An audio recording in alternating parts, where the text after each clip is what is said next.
Okay, Demented Priest, Double A, Gamer for Life. We are talking about Saints Row 4 and basically just an overview of the game. The previous video, we just kind of got into pretty much that Saints Row 4 wasn't all that. It really wasn't. You can pretty much do everything in the game and still, get the game under 60 hours, which in general, I mean, that's decent, but Saints Row 3, we were all got 110 hours to do everything in that game, and we just had a lot more fun in that game. Now, not going to say that Saints Row 3 didn't have its share of issues. It certainly did, and all the Saints games basically had its problems. And with Saints Row 3, a lot of the jumps were kind of whacked.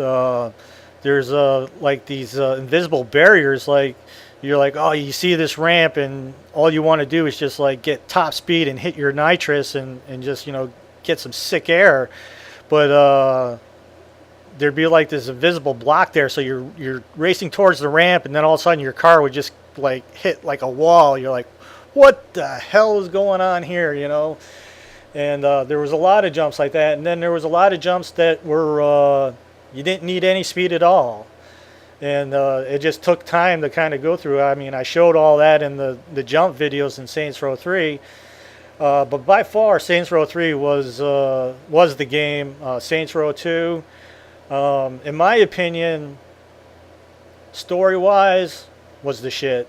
It was hands down. It was awesome. At the end of Saints Row 1, it kind of ends with you being blown up in a ship.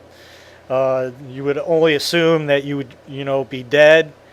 But when Saints Row 2 comes out, you made it through the explosion. You wake up from a 2-year coma in a prison hospital, and then the game takes off from there. And then basically, you need to get your gang back together. All the original, Johnny Gat was there, which was just an awesome, awesome mission to go get Johnny Gat out of custody. I was watching that video the other day where we go break Johnny Gat out of the courthouse, and by far, just, total Saint style. You go up in there gangster style, shoot your way in, and Johnny Gat's basically giving the judge shit. It was just awesome. Really was.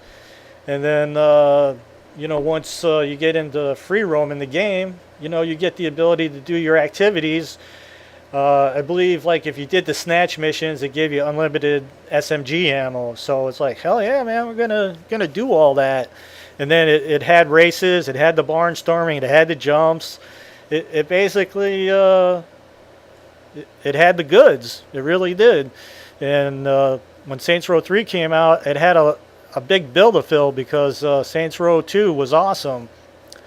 Now, one of the things about Saints Row 3 that I didn't like is it does that little intro in the beginning, kind of like Star Wars, where you see the text rolling up in the screen, and they say, we didn't really give a shit about Dex. And I did not care for that. I'm like, Dex was somebody that stabbed us in the back, and I would have went all around the world to find that SOB and take him out. What's your thoughts on that? Yeah, definitely was up and down with it. Well, when Saints comes, 30 comes out, they just put you into a new city, new situation, and you do forget about Dex right off the bat. But with the add-ons of Saints Row 2, we get a chance to deal with Julius. And before the add-ons, we find the hidden audio tapes at the police station. How I can't remember the police chief's name. Him and Julius kind of, worked out a plan to get rid of you. So it's like, son of a bitch. And Julius mentioned that there was no way that us, being the player, would ever quit. And he's right. Saints Row or Stillwater was our city, and we wouldn't have quit. So Julius did what he had to do to get us out of the game, which is, being, sabotaged on the boat at Saints Row 1. But then Saints Row 2 comes out, and we make it through. And then at the end of that, we get to deal with Julius. So that was kind of nice. And it was just, the thing. But Dex, he was part of that too, and you know, it would have been nice to where Saints Row 3 went off, like, you know, a hitman kind of found Dex and kind of put him out of his misery, and then you got a text or something saying, you know, Dex was dealt with, or a dead pitcher, just something to kind of put a closure to that. But as Saints Row 3 rolls on, you pretty much forget about Dex and just deal with Saints Row 3 and all that's starting there. And in true Saints style, Saints Row 3 starts off and, you know, you're doing this crazy bank heist, and, you know, the truth is, you know, we're big mogul stars. I don't know why we're robbing a bank. You know, it's like, why are we jacking a bank? We got plenty of money, you know.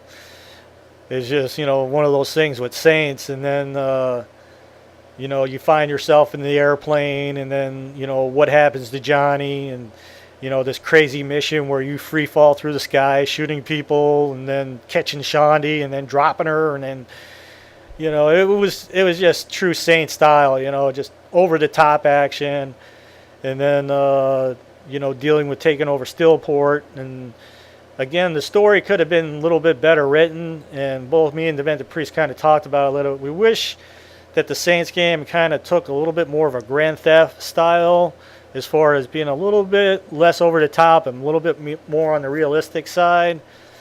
But, you know, it is what it is. Well, and more mission, like, their whole main missions only take a few hours to go through all their missions.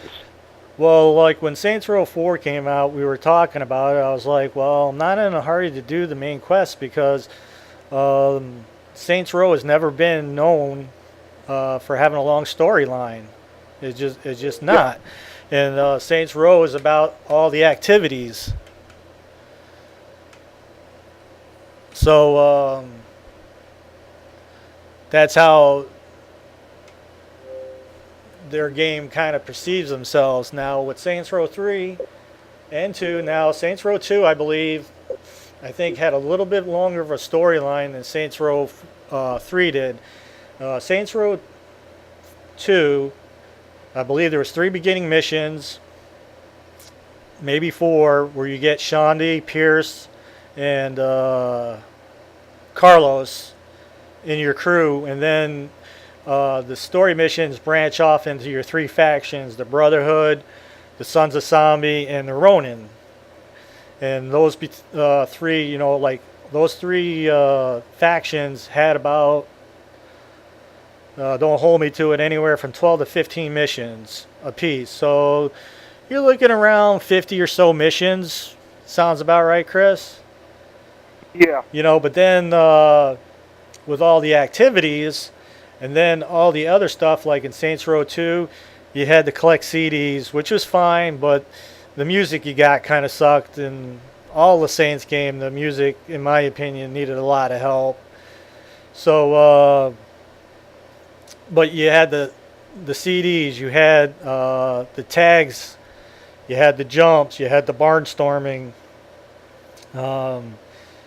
and then you had all the activities, which were just awesome. Like in Saints Row 2, it had the crowd control, which, I mean, how awesome is it to throw somebody into a wood chipper, or, you know, and throw them off a skyscraper and just stuff like that, and into a jet turbine. Yeah, it was, you know, it was great. And the upside is that it had like a mini cinematic at the beginning of any of those things, where in Saints Row 3, none of the activities had any kind of cinematic to them, you know. So yeah, I would have preferred to have that little bit of a cinematic. It kind of, you know, it's cool, and I kind of wish it had it. But you know, like well, I guess in Saints Row 3, I shouldn't say that. They did, like when Angel, Zemos, and Kenzie, they kind of had like their beginning cinematic that kind of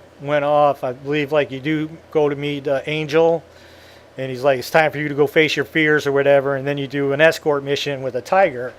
And I remember when the first time me and Demented did that, we were like, what the hell, there's a tiger in the car, you know? So 2 and 3, awesome. 4, lame. I didn't care for any of the activities in that game. We only did them because it's just what me and Demented do, and I cannot give my recommendation on Saints Row 4. To me, it's a rented game at best. Have some fun with it. Keep it for a week or two, and then trade it in. Save your money for another game. I feel they went real short with this game on everything. The story, the activities. I mean, I could not tell you that. I mean, we were just in the game together. We were talking about it. It's like, while you're in the game, it happens like all the time. The little pixelated thing, because you're in a simulation. It's just like it had to do that. And when I was doing the challenge videos, I also mentioned that you can't have daylight till the end of the game. I mean, what the hell does that matter if it's the end of the game or not? You know what I'm saying?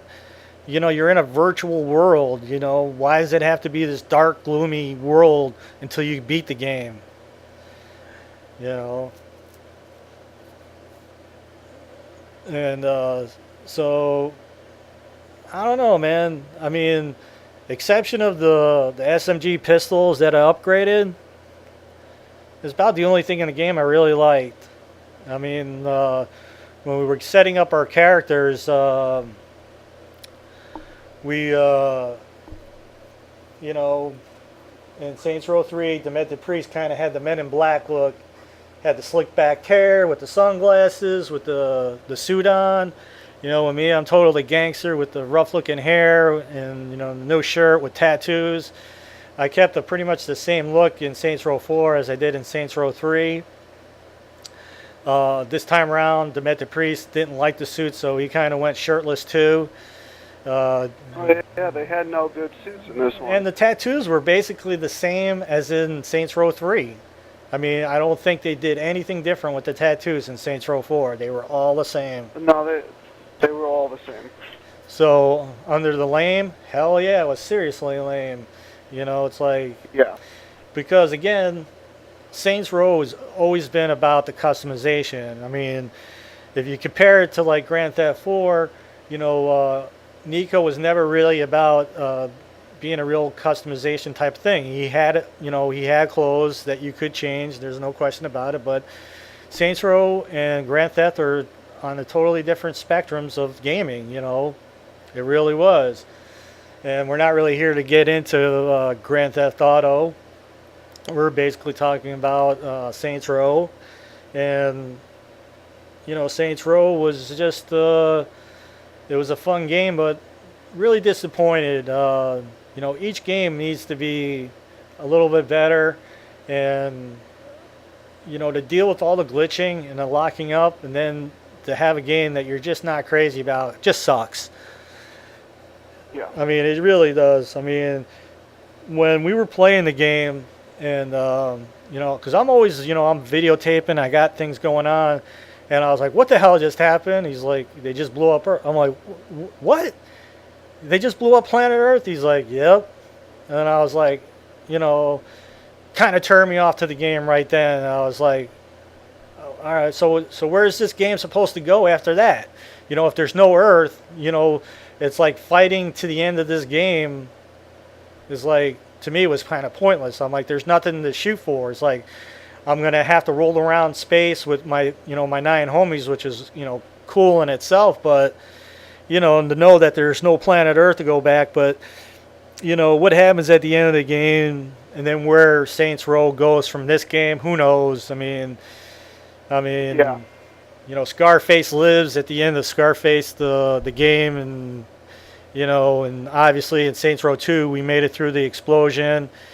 So I mean, nothing that says that Saints Row 5 can't be back in Steelport before the Earth was blown up or whatever. Who knows where they're going from this, but I don't know. They definitely need to check the writing in this game, because it needs a lot of help. Because Saints Row, in my opinion, is all about the customization. Cars, planes, helicopters, and then your own personal likes and dislikes as far as, I like to wear clothes, or I want to be a female. I want to have big boobs, or small boobs, or I want to be a big fat guy in the game. That's the way it should be, because Saints Row has always been about the customization, about rolling through the game the way you like. In Saints Row 3, Demented Priest loved that AutoZone car. I don't know if I'm pronouncing that right. The Ultrazone. That was his car. Yeah. I like the Torch. And he's like, well, why do you like that? He's like, this car's faster. I'm like, yeah, it's too damn fast. I cannot keep that car, on the road. I'm constantly hitting everything. My driving needs help to begin with. But the Torch was a really awesome looking car, but it was at a speed that I could handle. So that's kind of where I like that. But then I kind of took your look where we jet black out the cars with gold trim and all that.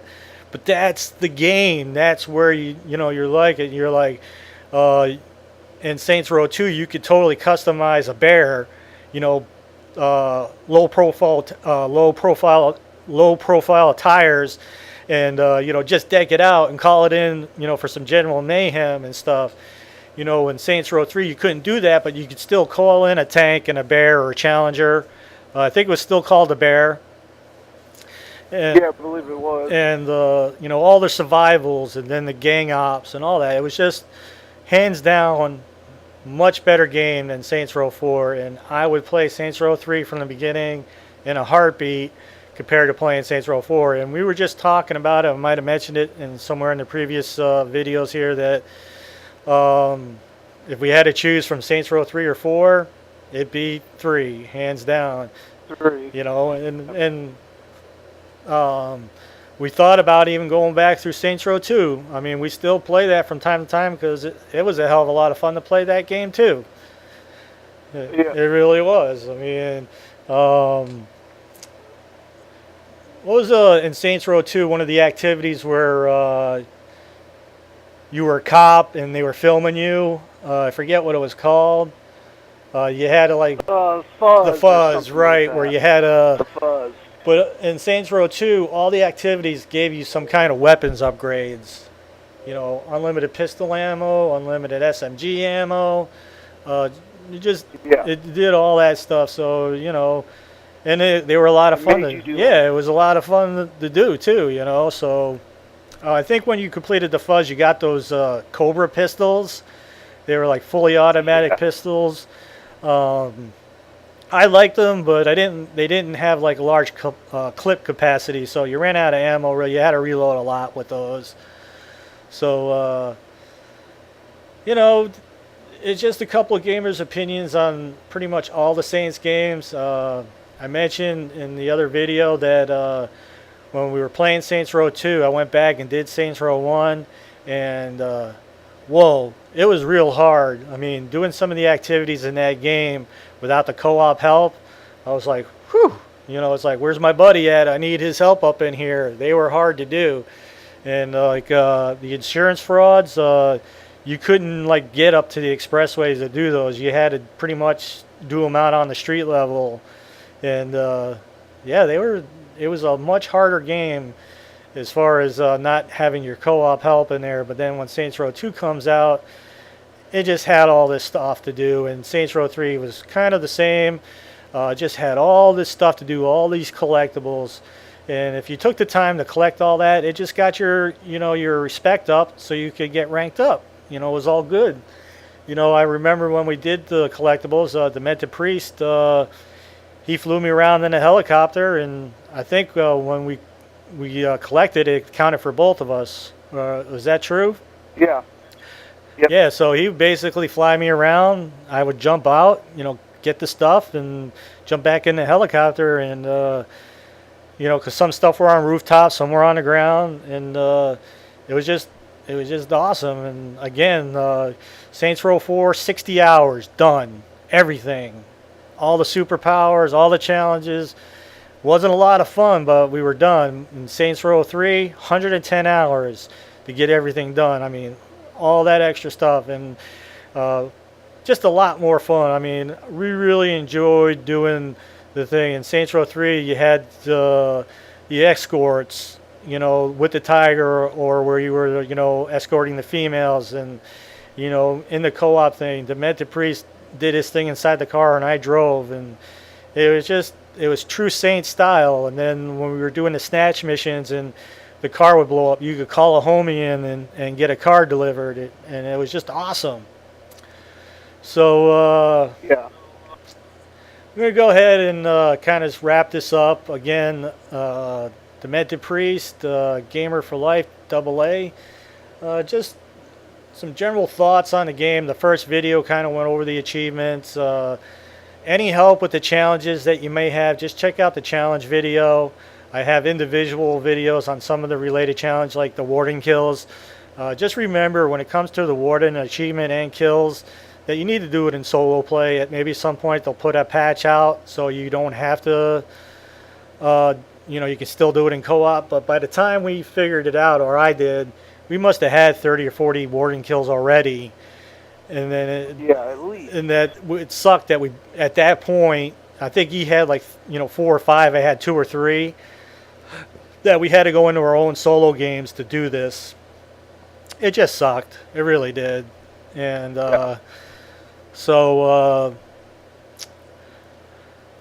I hope some of this thing, again, this is just two gamers kind of talking about Saints Row and our thoughts about it. And we'll catch you on the next game, or the next Saints game. Who knows what's going to happen with Saints Row from this point. Do you have any thoughts on that? I don't. I really, you know, with the ending of this one, we'll find out what they do with the fifth one. Right. One thing's for sure, I think they should find some new writers, because Yeah. it definitely could go. They need help on that end, big time. It seriously does. I mean, because in the video game world, there's so much that can be done, and it's not about realism, you know, to a certain extent, but you know, it's like you know, the Grand Theft games. It's a video game. You know, they totally get that, but they throw some realism in there. And we're not here to talk about Grand Theft. And Saints Row has always been over the top kind of action, but with Saints Row 4, it just doesn't have the goods. It just really doesn't. Yep. All right, well, we'll see you on the next one. AA Gamer for Life, Demented Priest.